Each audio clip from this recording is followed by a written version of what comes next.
لولا ينهاهم الربانيون والأحبار عن قولهم الإثم وأكلهم السحت لبئس ما كانوا يصنعون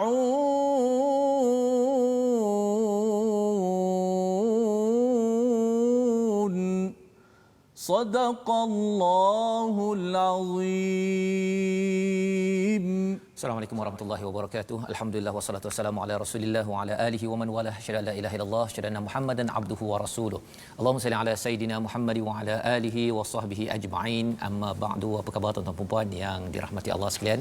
Kita bersyukur pada Allah Subhanahu wa taala pada hari yang berbahagia ini kita bertemu untuk kita meneruskan My Quran Time, baca faham amal, dan pada hari ini kita bersyukur kita meneruskan pada halaman 118 bersama dengan tuan-tuan yang mungkin berada di rumah, mungkin ada yang sudah di pejabat ataupun adik-adik yang bersama. Kita doakan hidayah daripada Allah ini terus mencerahkan kita pada hari ini, dan halaman pada hari ini amat istimewa kerana ia adalah satu lagi hidayah untuk kita menguruskan kejayaan, kemenangan dalam hidup kita, dan Allah bawakan kisah tentang Bani Israel, Yahudi Nasrani untuk panduan kita bersama. Jadi pada hari ini kita bersama dengan Ustaz Tirmizi. Apa khabar Ustaz? Baik, alhamdulillah. Ustaz Fazrul sihat? Alhamdulillah. Ya, kita bersama dengan sidang pendengar, penonton ya, yang kita doakan Ustaz ya, terus kita istiqamah bersama, dan kita ini sebenarnya dah di hujung-hujung juz yang ke-6. Masya-Allah. Ya, masya-Allah, dan ia juga kalau kita beberapa muka surat lagi sampai hujung surah Al-Maidah, selesai kita dengan surah yang panjang. Betul. Ya, mungkin yang selama ni mungkin saya sendiri pun nak memahaminya tu pun makan masa juga Ustaz ya, pasal ada benda yang tempat macam garang sangat, tetapi rupa-rupanya ada kefahaman yang benar yang kita ambil daripada Nabi Muhammad sallallahu alaihi wasallam. Jadi mari sama-sama tuan-tuan sekalian share di Facebook dan kita kongsikan, beritahu pada kawan pasal mesej yang ada pada halaman hari ini amat istimewa yang perlu dimaklumi, terutama kalau ada adik-adik yang belajar di sekolah agama, ada ibu ayah yang nak hantar anak ke tahfiz, ke pengajian agama. Kita kena lihat betul-betul, pasal biasanya orang cakap nak hantar anak ke engineering ataupun menjadi jurutera doktor, tetapi istilah itu kita akan jumpa sebentar nanti. Kita mulakan dengan Ummul Quran Al-Fatihah. أعوذ بالله من الشيطان الرجيم بسم الله الرحمن الرحيم الحمد لله رب العالمين الرحمن الرحيم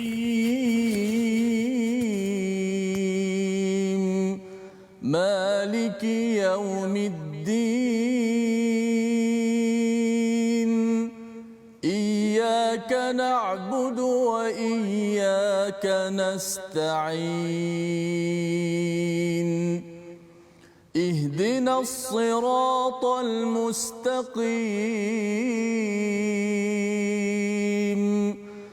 صراط الذين أنعمت عليهم غير المغضوب عليهم ولا الضالين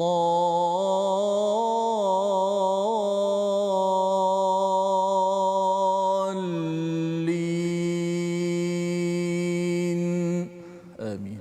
Amin amin ya rabbal alamin. Terima kasih diucapkan kepada Ustaz Tirmizi. Kita membaca surah Al-Fatihah sebentar tadi. Kita memohon pada Allah Subhanahu Wa Taala kita dipimpin menjadi orang yang diberikan nikmat ya, bukan yang dimurkai, bukan yang disesatkan. Dan kita bertemu daripada surah Al-Baqarah sampailah surah Al-Maidah pada hari ini. Berkali-kali Allah menggunakan perkataan Yahudi dan Nasrani ya, Nasara, ada masanya Ahlul Kitab, ada masanya Utul Kitab. Semua peringatan itu adalah peringatan untuk kita tidak tidak mahu jadi orang yang dimurkai ataupun yang disesatkan. Dan dua contohnya, dua kumpulan yang pernah diberikan kitab tetapi tidak menyikapi ataupun berinteraksi dengan betul, itulah Yahudi dan Nasrani. Yahudi itu digelarkan maghdubi alaihim, dimurkai, dan juga orang Nasrani itu, Kristian itu yang disesatkan. Dan kita akan lihat kepada sambungan daripada perbincangan kita semalam. Mari kita lihat kepada sinopsis pada hari ini, iaitu pada ayat 58 hingga 60. Pada hari ini kita akan melihat kepada kerosakan yang dibawa oleh orang Yahudi dan juga musuh Allah terhadap Islam dan muslimin, dan balasan Allah terhadap orang-orang yang derhaka, istilahnya fasik di dalam Al-Quran. Dan seterusnya sikap orang beriman berilmu terhadap kejahatan yang dilakukan oleh orang Yahudi dan munafik, macam mana kita nak berinteraksi dengan perkara-perkara itu, dan juga apakah ucapan buruk yang disampaikan oleh orang Yahudi yang perlu kita elakkan dalam diri kita, dalam masyarakat kita. Jadi mari sama-sama kita baca daripada ayat 58 hingga 62 untuk sama-sama kita melihat bahagian pertama halaman ini untuk kita mengambil pelajaran dan juga kita dapat sesuatu yang boleh diamalkan selepas habis program ini. Silakan Ustaz. Baik, terima kasih Fadil Ustaz Fazrul, penonton-penonton, sahabat-sahabat Al-Quran. Alhamdulillah, kita bersyukur kepada Allah Subhanahu Wa Taala. Kita meneruskan pengajian hari ini pada muka surat yang ke-118. Inilah mukjizat yang teragung Nabi Muhammad sallallahu alaihi wasallam yang kekal sampai hari ini ada, dan dilihat dia punya kemukjizatan. Kita begitu teruja dengan Al-Quran, dengan susunan-susunan ayatnya yang merangkumi 6236 ayat mengikut kiraan ulama bi'adil kufi, ulama kufi, dan yang lain itu adalah khilaf-khilafnya. Tapi nak ceritanya bagaimana ayat Al-Quran yang ada perintah, yang ada larangan, yang ada al-wa'd wal wa'id, berita gembira, berita peringatan, yang ada al-ibru, ada amsal, ada ibrah, ada peringatan, ada cerita, dan ada semua khabar-khabar itu.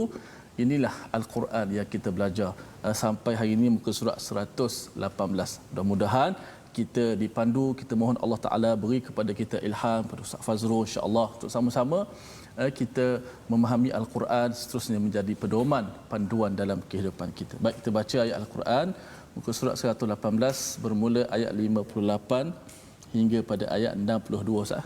Ya. Auzubillahi minasyaitanir rajim.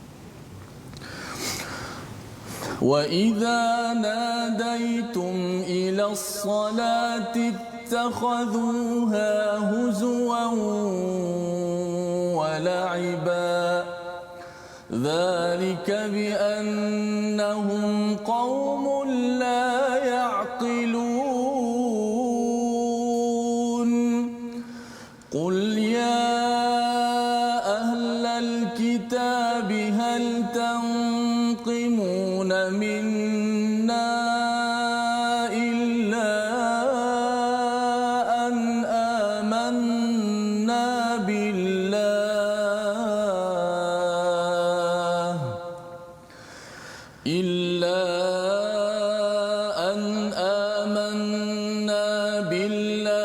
وما إلينا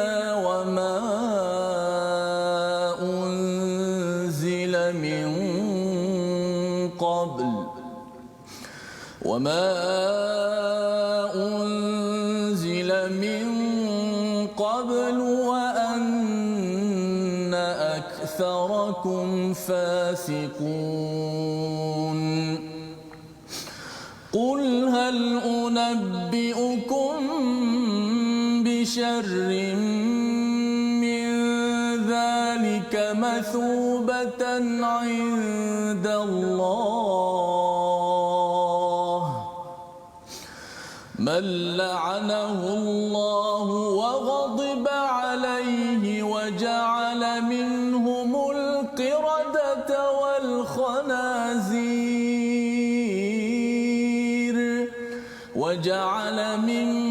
القردة والخنازير وعبد الطاغوت أولئك شر مكانا وأضل سواء السبيل وإذا جاءوكم قالوا آمنا وقد دخلوا بالكفر وهم قد خرجوا به والله أعلم بما كانوا يكتمون وترى كثيرا منهم يسارعون في الإثم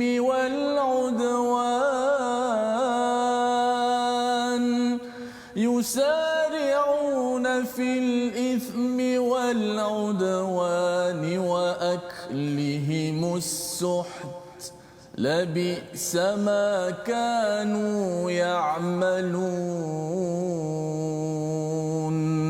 صدق الله العظيم. Surah Al-Azim, terima kasih diucapkan pada Ustaz Tirmizi membacakan ayat 58 hingga 62 sebentar tadi. Kita melihat semalam kita sudah pun melihat kepada bagaimana Allah mengingatkan kepada kita semua, kepada orang yang beriman, jangan mengambil daripada mereka yang olok-olokkan, yang mengejek-ngejek, mempermain-mainkan daripada hal agama ataupun yang diturunkan oleh Allah Subhanahu Wa Taala. Jangan ambil mereka ini sebagai aulia, ya, sebagai pemimpin dalam kehidupan. Dan pada ayat 58 pada hari ini, dan apabila kamu menyeru, ini apa tanda orang itu mengolok-olok ataupun mengejek-ngejek, tuan-tuan, ya. Salah satunya apa? Apabila kamu menyeru mereka untuk melaksanakan solat, mereka menjadikannya bahan ejekan dan permainan. Ya, yang demikian itu adalah kerana mereka orang-orang yang tidak mengerti. Jadi ini pernah berlaku pada zaman Nabi ketika di Madinah itu ada orang Nasrani, ustaz, ya, orang Kristian yang dia menyatakan bahawa biar dibakar nabi palsu.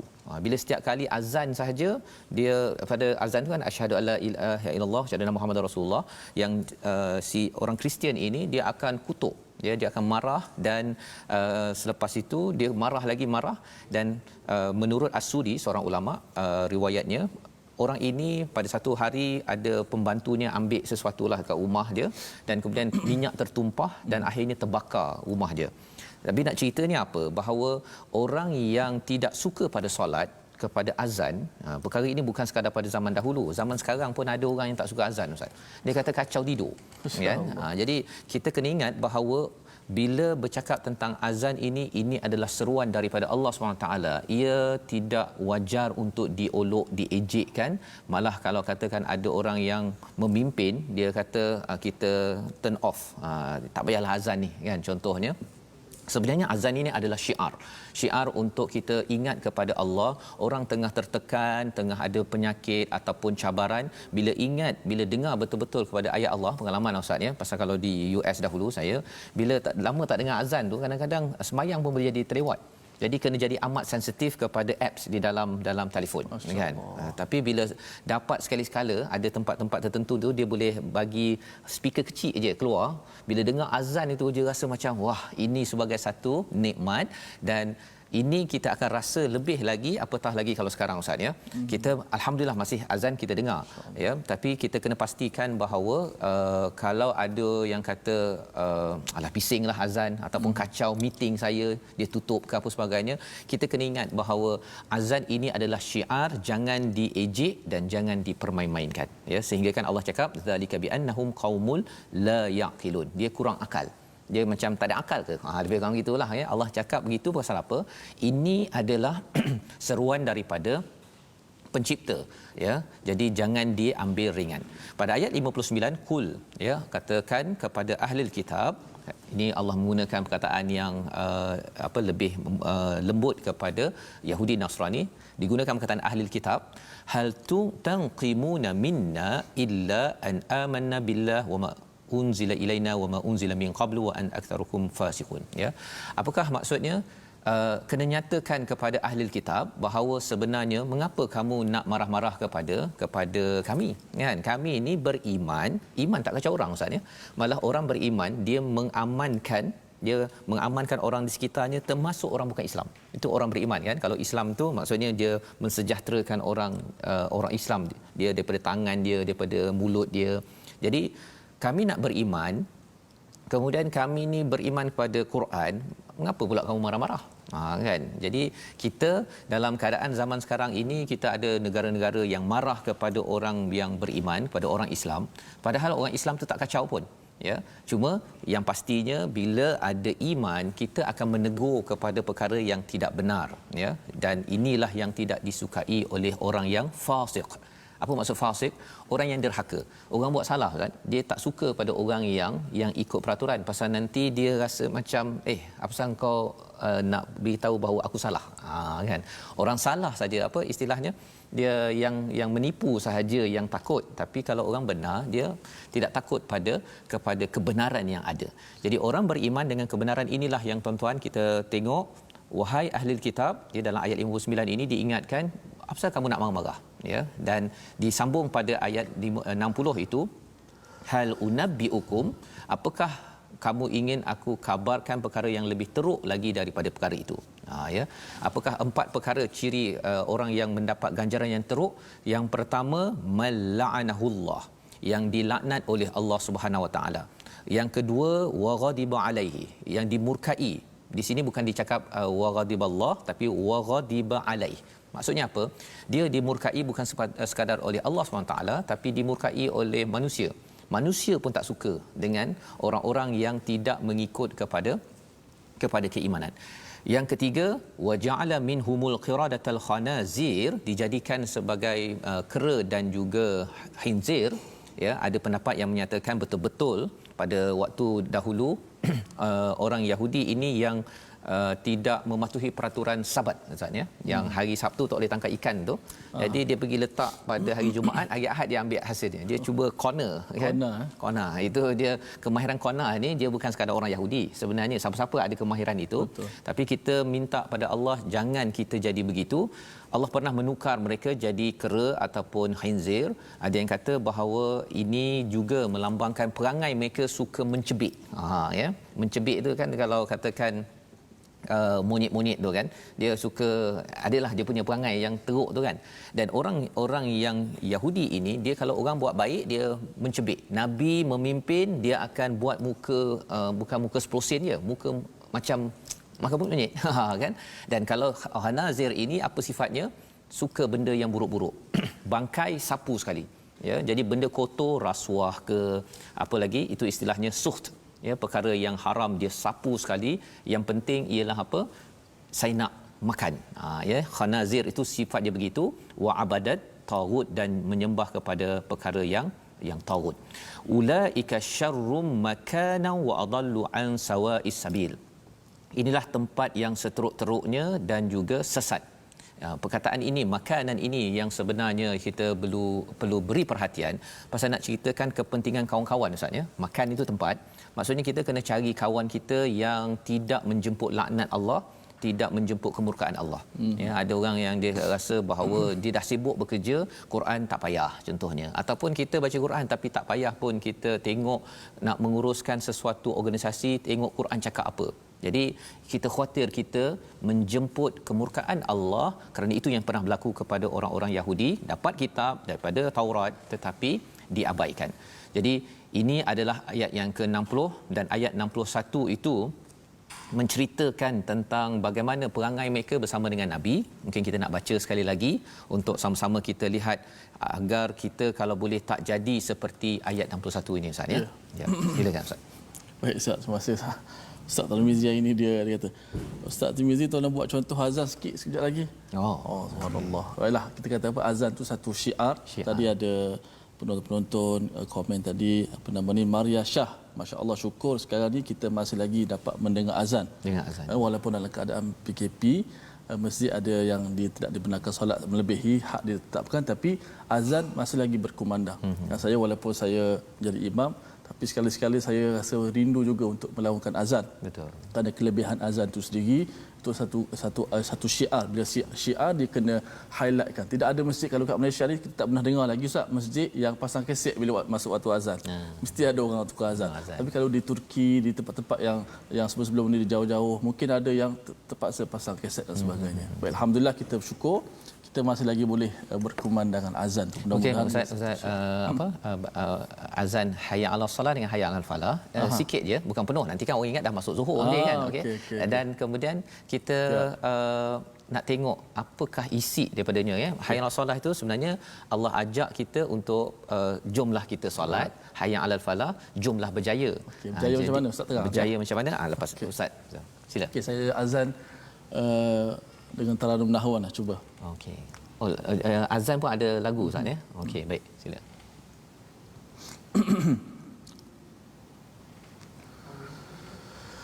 Hayya 'alas salah.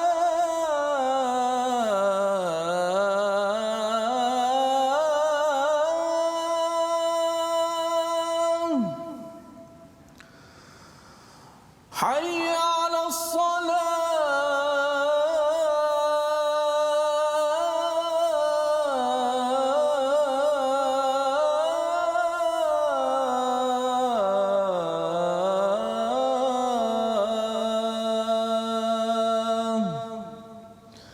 حي على الفلاح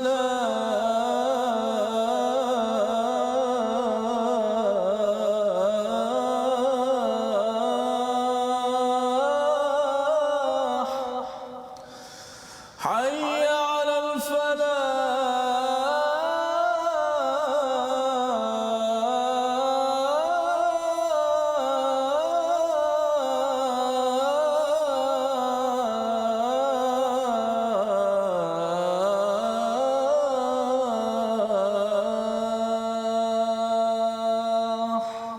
InsyaAllah itu adalah sebahagian daripada azan ya yang dikumandangkan pada waktu dahulu dan bila bercakap dahulu itu bukan seawal Nabi berdakwah Ustaz ya. Hari pertama Nabi jadi Nabi tak ada azan lagi. Dia dapat apabila terutama bila dah sampai Madinah bila diwajibkan untuk solat. Jadi nak ceritanya perjuangan Nabi 13 tahun di Mekah itu kemudian bila dapat dah solat itu baru ada azan. Kemudian mereka berbincang nak azan ke nak pakai tanduk ke nak pakai loceng macam-macam segalanya. Jadi nak ceritanya azan ini adalah selepas Nabi berjuang. Ya, bila tuan-tuan ya adik-adik belajar azan ada setengah malu kan tak, saya seganlah nak azan. Sebenarnya azan ini sekarang ni kita pakai mic dalam bilik ataupun bilik berekon. Tapi kalau orang dahulu sebenarnya mereka berjuang untuk mendapatkan azan kerana nak beritahu pada semua jomlah kita bersolat dan mengingat pada Allah. Dan yang keduanya apa? Jomlah kalau kita dapat solat confirm Allah akan memberi kejayaan kepada keluarga kita, kepada masyarakat kita, pada negara. Terutama kita menghadapi cabaran sekarang perlu ya motivasi mungkin terhad kita dengar tetapi hayya 'alas salah ini berkumandang seluruh dunia pada setiap masa. Jadi ini adalah pelajaran yang kita dapat setakat ini pada ayat 60 tadi dan ayat 61 orang-orang yang Yahudi ini dia kalau jumpa kepada Nabi dia kata oh kami ini beriman kan tetapi bila dia keluar sahaja sebenarnya mereka sembunyikan tidak iman mereka itu kerana mereka nakkan manfaat dunia tapi tidak mahu kembali kepada Allah Subhanahu Wa Taala. Apa yang mereka nak buat? Mereka ingin penuhkan pada ayat 62 itu kehidupan mereka suka kepada dosa, suka kepada permusuhan dan suka kepada suht yang kita dah bincang sebelum ini. Jadi tiga perkara ini kita akan bincang sekali lagi. Cuba kita lihat dulu perkataan pilihan kita pada hari ini. Iaitu perkataan nada menyeru, memanggil dengan kuat ataupun tegas 53 kali disebut di dalam Al-Quran dan dalam ayat 58 tadi wa idza nadaitum apabila dipanggil kepada solat itu maksudnya azan Ustaz ya. Diajak kepada solat sebenarnya Nabi nak mengajak kepada kejayaan. Semua manusia bukan hanya orang tertentu sahaja. Kerana apa? Kerana solat itu adalah tempat untuk kita mengadu, minta pertolongan daripada Allah SWT. Jadi inilah nada perkataan hari ini dan kita akan sambung kembali selepas ini bagaimana perangai orang-orang yang bermusuh dan perangai orang beriman dan perangai dua kumpulan penting dalam masyarakat. Kita berhenti sebentar. My Quran Time, baca, faham, amal, insya-Allah.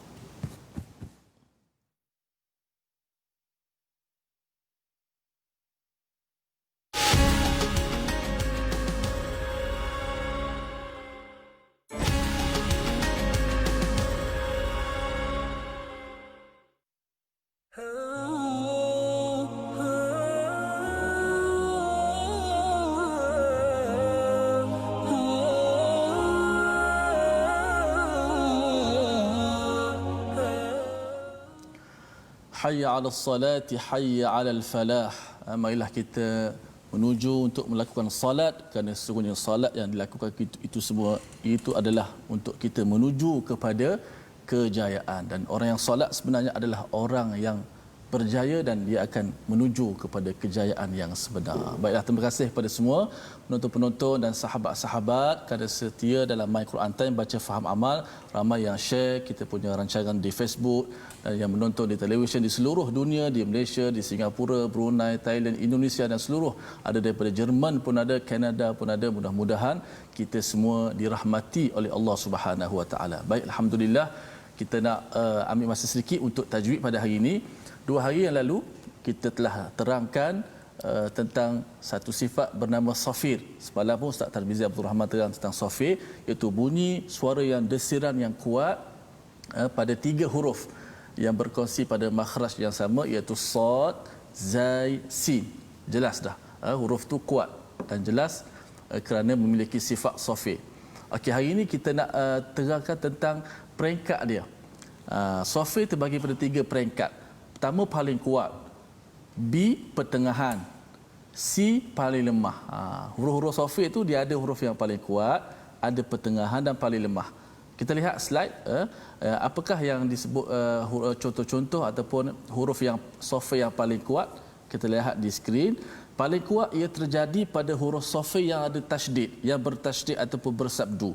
Contoh, sanada'uz zabaniyah. Bila bersabdu, huruf safir itu akan jadi kuat, lebih kuat daripada mengatasi huruf-huruf yang lain. Sebab apa dia sabdu? Sabdu ni seperti dia 2 huruf. Pertama dia mati, sanada'uz. Kemudian dia berbaris di atas za. Jadi makhraj, pada makhraj tu agak lama. Sanada'uz zabaniyah.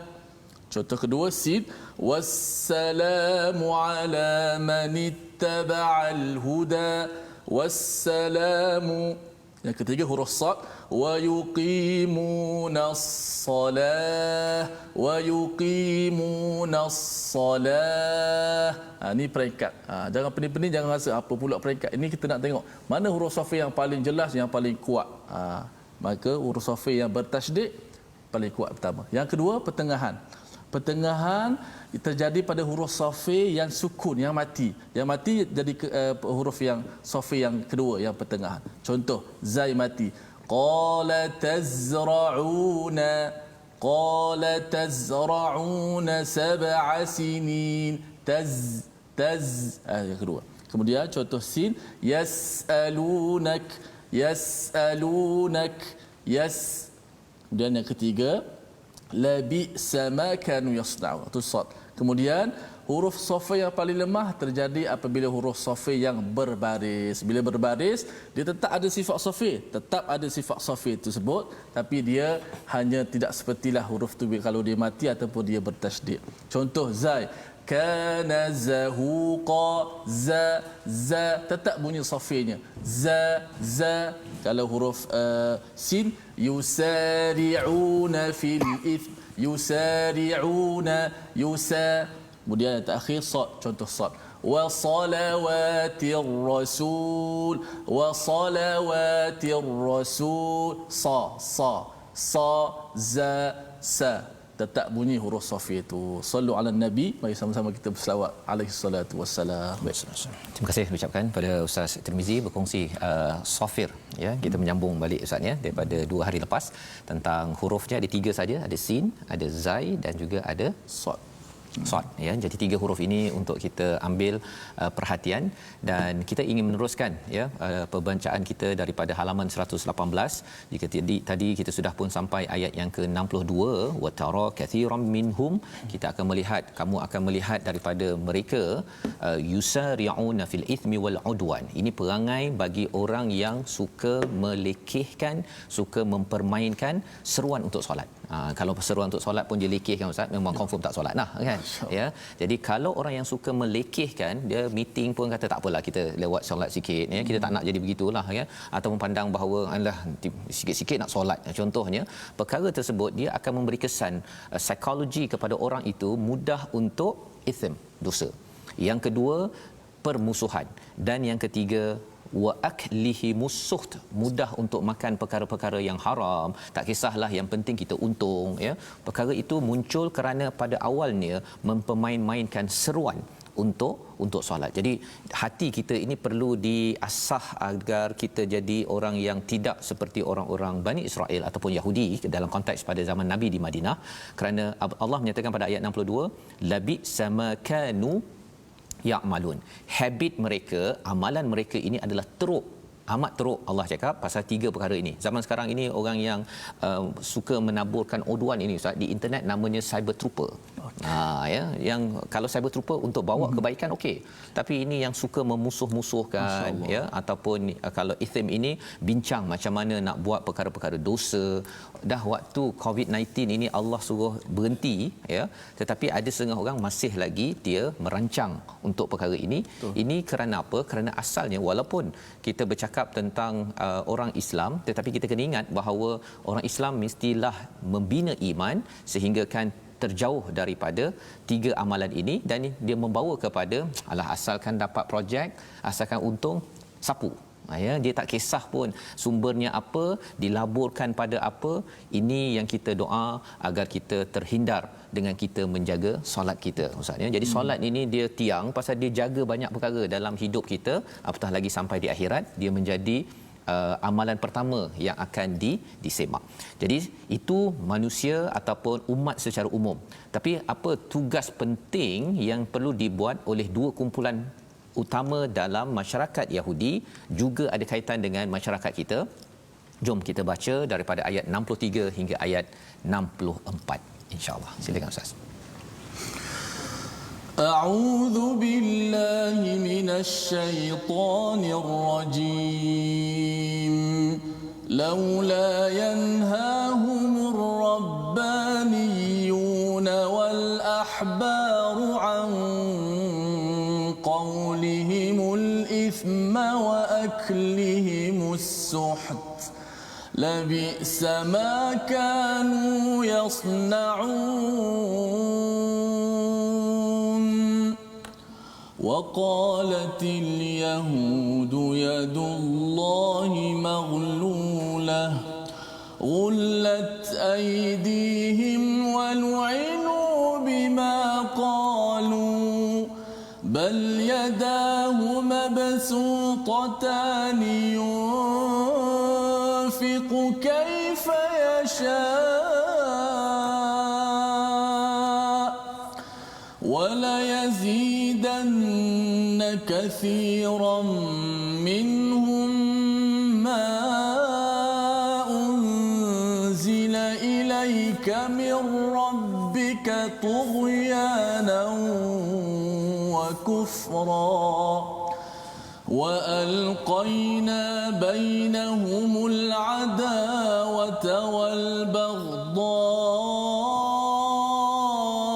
إلى يوم القيامة كلما أوقدوا نارا للحرب أطفأها الله ويسعون في الأرض فسادا والله لا يحب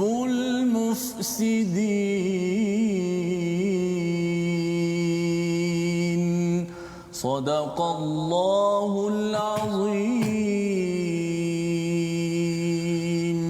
Surah Al-Azim, begitulah bacaan daripada ayat 63-64. Ayat 63 ini memberi fokus kepada dua kumpulan penting di dalam masyarakat Yahudi, ya, dalam tradisi ahli kitab, iaitu yang pertama Allah menyatakan di sini, laula, mengapa para ulama dan para pendeta, ya, rabbaniyun, ini rabbai ustaz, ya, maksudnya mereka ni adalah orang yang selalu memberi ceramah, ya, yang memberi pencerahan kepada masyarakat Yahudi, dan juga ahbar ini adalah pendeta. Ini daripada perkataan hibar, itu maksudnya dakwat. Mereka ni adalah orang akademik ataupun orang-orang yang banyak ilmu, ya. An qaulihimul ithma wa aklihimus suht, iaitu daripada perkataan mereka yang berdosa dan juga makan perkara yang haram. Ya, tiga perkara tadi kita dah bincang pada ayat 62. Maksudnya masyarakat Yahudi itu kerana mereka ini suka berbincang pasal dosa, pasal pemusuhan dan makan perkara yang haram, riba, dia kata halal untuk semua orang kecuali sesama Yahudi. Itu pendapat mereka, ya. Jadi dia boleh je kenakan orang sana, kenakan asalkan bukan pada kumpulan Yahudi. Dia itu kaedah mereka beriman, tapi iman yang bukan asal daripada Taurat. Pada ayat 63 ini Allah mengingatkan kepada kita sebenarnya bahawa kumpulan orang ulama ataupun orang-orang yang penceramah, ya, macam saya, macam ustaz ni, ustaz, ya, Allah ingatkan kepada saya dan juga pada ulama-ulama, ya, rabbaniyun dan juga ahbar ini, an qaulihimul ithma wa aklihimus suht, mengapa tidak mencegah daripada perkara dosa dan juga makan perkara yang haram. Nak ceritanya di sini apa? Peranan ulama, peranan orang yang ada ilmu agama bukan sekadar diam sahaja. Ini yang Allah highlightkan. Kerana apa? Kerana pada waktu zaman dahulu, orang-orang Bani Israel itu, rabbaniyun dan juga ahbar ini, dia kalau orang atas buat silap, ustaznya, dia senyap je. Pasal dia tak nak kena kacau. Nanti kena tendang ke kiri, tendang ke kanan. Jadi mereka senyap, lagipun mereka dibayar oleh orang atas. Ya, jadi kalau tidak nanti kurang sikit allowance untuk penceramah dan juga bagi ulama yang bertugas pada waktu dahulu ini. Jadi Allah ingatkan kepada kita, kepada saya, bahawa sebenarnya tugas bagi adik-adik yang belajar dalam bahagian agama, ibu ayah yang nak hantar anak ke tahfiz, nak hantar anak ke syariah usuluddin, pergi ke Timur Tengah, sebenarnya tugas mereka ini amatlah tinggi, ustaz, ya, iaitu menegur kepada masyarakat umat yang mungkin bercakap perkara dosa ataupun perkara-perkara yang tidak halal, ya. Itu peranan besar, ya. Dan di hujung ayat 63 itu Allah menyatakan labi sama kanu yasnaun. Ini memang perkataan yang amat besar sangat. Allah marah, ya. Teruk sangat apa yang kamu, bukan ya'malun, ayat 62 tadi ya'malun, maksudnya yang diamalkan individu seharian. Tapi yasnaun ini seperti engineer, ustaz, ya. Engineer dia buat kilang, yasnaun ni di mereka lakukan bersistem. Satu demi satu, yang faham tentang membina sistem ini untuk memastikan umat ini tidak terlibat dengan dosa dan juga perkara haram di kalangan pemimpin sampailah kepada orang bawah adalah di kalangan rabbaniyun wal ahbar. Maksudnya dalam konteks sekarang ini penceramah-penceramah agama dan juga yang dekat dengan agama, yang mendalami agama, peranannya ialah menjadi engineer kepada manusia. Yasnaun itu ada kaitan menghasilkan sesuatu secara bersistem dan secara banyak, ya. Jadi sistem itu Allah kata labi sama kanu yasnaun, apa yang dibuat oleh ulama, oleh penceramah ni apa sebenarnya ni, kan, kamu sebenarnya menghasilkan apa pada umat. Kalau katakan umat masih lagi suka buat dosa, suka buat kepada perkara yang haram, ataupun kalau tadi di ayat 62 masih bermusuhan. Jadi ini adalah seruan kepada pencarah-pencarah bahagian fakulti Islam, ustaz, ya. Sebenarnya susun anak murid itu agar bersifat kritikal. Ya, kritikal bagaimana re-engineering ummah untuk menghasilkan balik ummah yang baik, kerana ini tugas bagi pada engineer kejuruteraan kimia, ustaz. Dulu saya tak ada belajar macam mana nak bina manusia, macam mana nak buat ubat, macam mana nak buat kilang, itu saya belajarlah, kan, waktu dulu, kan. Tapi nak bina manusia memang kena serahkan balik kepada orang-orang yang belajar Al-Quran, belajar hadis, dan syaratnya mesti bersistem. Yasnaun ini maksudnya kena ada sistem. Dia bukan sekadar ceramah satu macam tu saja, tapi kena psikologi manusia, kaji tentang keperluan manusia, ekonominya sebagainya. Ini yang digelar sebagai yasnaun. Jadi Allah menemplak kepada rabbaniyun wal ahbar ini kerana mereka belajar, mereka tahu ilmu itu hanya untuk simpan sendiri, tidak membina umat, dan sehinggakan umat pada waktu itu sanggup menyatakan pada ayat 64 yang itu tadi Ustaz ya, Ustaz baca perlahan tadi kan yang ayat waqalatil yahud. Mengapa Ustaz baca perlahan Ustaz? Sebelum ni kita pernah jumpa laqad kafara allazina qalu innallaha huwal masih ibnu maryam. Hari ini orang Yahudi berkata tangan Allah ni belenggu, tangan Allah ni kedekut dan sebagainya. Ayat ini secara adabnya kata para ulama ialah kita slowkan suara kita. Waqalatil yahudu yadullahi maghlulah ghullat aydihim. Selepas tu kita boleh kembali normal. Sebab apa? Ayat ini kalau kita tengok adalah kalam orang Yahudi. Mereka kata tangan Allah terbelenggu, maghlulah. Ini kalam yang batil. Tak perlu kita baca dengan kuat supaya orang dengar. Bukan masuk itu ada kalam Allah, tapi atas lisan mereka atas yang batil mengatakan sesuatu kepada Allah. Jadi kita dari sudut adab tak salah nak baca kuat pun tak ada masalah. Tapi kalau kita faham, itu adalah kefahaman tadabbur. Ya. Jadi itu sebenarnya betul. Bila tadi ayat 63 para ulama, para pendeta dia senyap, dia sampai masyarakat Yahudi itu sanggup cakap perkara yang tak sepatutnya. Pasal teruk sangat sampai dia cakap bahawa yadullahi ma'ululah. Ya, zaman sekarang ni sampai kalau kita tak jaga tuan-tuan, bagi tuan-tuan yang mungkin mendekati al-Quran, mungkin dah pun belajar syariah, usuluddin, kita kena bina masyarakat kerana apa? Masyarakat kadang-kadang tercari-cari. Tapi bila dalam keadaan COVID-19 ini tercari-cari jawapan, bila tak ada jawapan daripada ulama ataupun penceramah agama, kesannya apa? Ramai yang tak ada duit Ustaz ya, berhenti kerja, masalah dalam rumah tangga masyarakat, akhirnya dia kata bahawa Tuhan ni dia dah mula komen Tuhan. Betul. Komen Tuhan. Jadi komen Tuhan itu sebenarnya tak betul ya. Yang sebenarnya yang bermasalah kita kan, kalau dalam ayat ni ghullat aidihim walu'inu bima qalu, dan Allah bercerita dalam ayat ini kesan daripada rosak ini membawa kepada orang Yahudi itu dia sentiasa bermusuh, membenci sampai hari kiamat. Kullama auqadu naran lil harbi atfaha Allah, ya, dia sering untuk mewar-warkan berperang ya. Jadi perang di dunia ini sebenarnya ada sumber ya, tetapi Allah akan handle. Yang pentingnya ialah jangan sampai kita terlibat dengan kerosakan. Yang kita doakan pada Allah SWT ya, kita dapat ambil pelajaran daripada halaman 118 ini. Mari kita lihat resolusi hari ini, iaitu pada ayat yang ke-58. Resolusi kita ialah kita nak memastikan bahawa kita tidak mempermainkan syiar solat. Itu yang kita belajar pada ayat 58. Dan pada ayat 59 berhujah dengan jelas, bukan dengan asabiah. Itu yang kita nampak tadi, bila orang Yahudi ahli kitab itu dia benci sangat, marah-marah kepada orang beriman, tapi sebenarnya orang beriman ada hujah.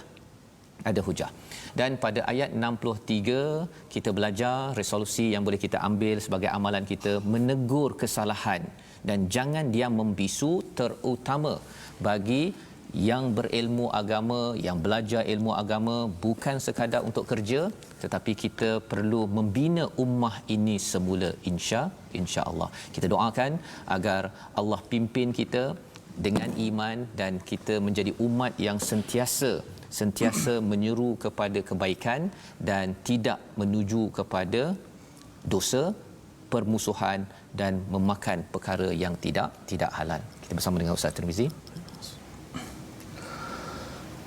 Bismillahirrahmanirrahim. Alhamdulillahirabbil alamin wassalatu wassalamu ala asyrafil anbiya'i wal mursalin wa ala alihi wa sahbihi ajma'in. Ya Allah, ya Tuhan kami, jadikanlah kami golongan orang-orang yang menegakkan salat, menyempurnakan salat, dan jadikanlah kami orang-orang yang menyegerakan salat ya Allah. Ya Allah, Tuhan kami, kurniakanlah kepada kami salat yang benar, kurniakanlah kepada kami salat yang khusyuk ya Allah. Ya Allah, kau terimakanlah salat kami ya Allah. Ya Allah, terimakanlah salat kami ya Allah. Ampunkanlah kesalahan kecuaian kami dalam salat ya Allah.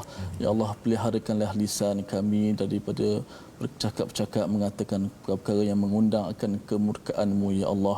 Ya Allah, jadikanlah kami golongan ahlul Quran. Ya Allah, jadikanlah kami golongan ahlul Quran. Ya Allah, jadikanlah kami orang-orang yang sentiasa beradab dengan Al-Quran. Ya Allah, ampunkanlah segala kesalahan kami ya Allah. Masukkanlah kami ke syurga-Mu ya Allah dengan syafaat Al-Quran, dengan ayat-ayat Al-Quran ini ya Allah. Amin ya rabbal alamin. Walhamdulillahi rabbil alamin. Amin ya rabbal alamin. Moga Allah mengabulkan doa kita. Kita inginkan kita sentiasa dipimpin hidayah daripada Al-Quran, dan inilah seruan untuk kita sama-sama tuan-tuan ya, kita melebarkan lagi, kita memastikan anak-anak kita yang belajar ilmu agama adalah ilmu yang membina ummah semula. Inilah kempen dalam tabung gerakan Al-Quran. Tuan-tuan boleh bersama menyumbang idea, tenaga, wang dalam nombor yang tertera, kerana kita yakin bahawa sebenarnya individu-individu yang terlibat dengan Al-Quran ini perlu diperkasakan dan perlu berfungsi dalam masyarakat untuk menegur perkara-perkara dosa, perkara-perkara permusuhan, perkara batil ini yang nak membina balik masyarakat negeri negara ini adalah generasi ini ya, iaitu mereka yang ada ilmu agama, dua kumpulan yang berfungsi penting dalam masyarakat. Jadi insya-Allah kita doakan bersama. Kita bertemu lagi pada jam 5 petang, pada jam 10 malam dan juga 6 pagi. Rancangan ini dibawakan oleh Mufas yang sentiasa mengharapkan kepada tuan-tuan sekalian kita membina kembali umat ini agar berpandukan kepada Al-Quran dan terus kita menjadi umat yang sampai ke syurga Allah Subhanahu Wa Taala. Bertemu lagi kita by Quran Time, baca, faham, amal insya-Allah.